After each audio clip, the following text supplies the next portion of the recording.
ఎప్పుడూ నేను చదువు ఆపలేదు. నిరంతరం విద్యార్థిగా ఉండాలనే ఒక తపన ఎప్పుడూ ఉండేది.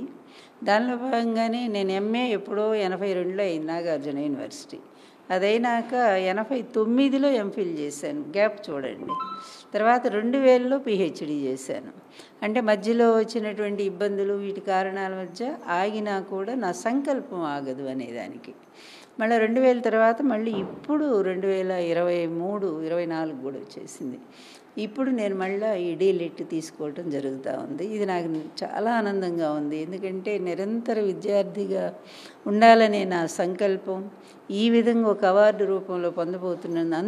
అందులో కూడా సాహిత్యానికి మొట్టమొదటి వాడు నన్నయ్య.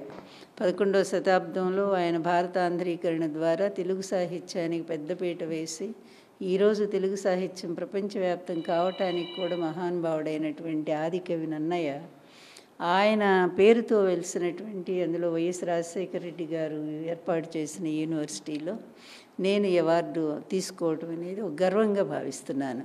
ఈ వీడియో కానీ మీకు నచ్చినట్లయితే లైక్, కామెంట్, షేర్ చేయండి. మరిన్ని అప్డేట్స్ కోసం సబ్స్క్రైబ్ చేయండి.